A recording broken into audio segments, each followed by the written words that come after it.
Good morning, everyone. It's Brian here with another day of the real estate tips from my car. Every day while I'm driving to my office, I will give you some tips of what's going on in the real estate market. And today I want to talk about two things. Number one, government have stopped foreign investors to own properties or buy properties in Canada.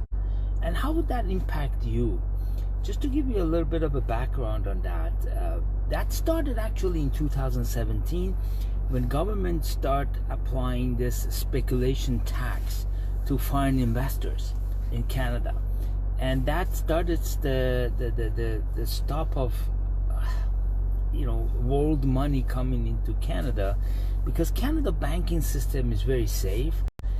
I came across some companies that wanted to invest in Canada because of that banking system that shows a very stable system. And one thing you should remember is that take a look at around your neighborhood and see how many foreign investors you have. In a multi-residential, like 100 or 200 or 50 unit apartment buildings, there are a lot of foreign investors. And this is because those are kind of residential but actually commercial, in a sense that investors usually own that. Nobody will own a 50 unit multi-residential and live in it. That's just purely for investments. This is trying to stop that.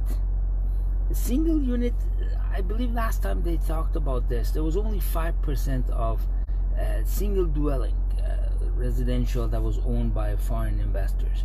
The rest were people who are actually either permanent residents, citizens, or Canadians. Multi-residential is where they wanted to stop. So this wouldn't impact the single family residential dwellings at all, I would say, or to some degree is just the news that's supposed to be helping with the mindset, and that's it. Not much more than that. The other thing was this vacancy tax that City of Toronto was implementing from January 1st of this year. Look, the vacancy rate was so low, the rent has gone up by about 24% in past few months. This would have been an issue if we have a lot of vacant apartments and homes sitting around waiting for perfect people coming in. But this is again one of those things that government is trying to show that they're doing something, but it's actually not that much of an impact.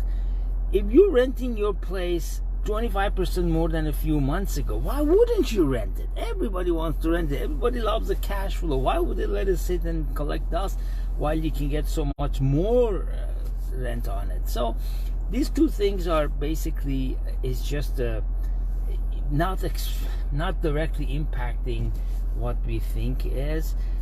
The other things that people are talking about is another interest rates coming in. Who knows if that's something that will happen or not. A lot of people come out and say things, dooms and glooms again. Oh my God, another one is coming in and so on. Past two interest rates hikes, we haven't seen much difference in the market. Market kind of stabilized and digested the information already, and we're expecting it.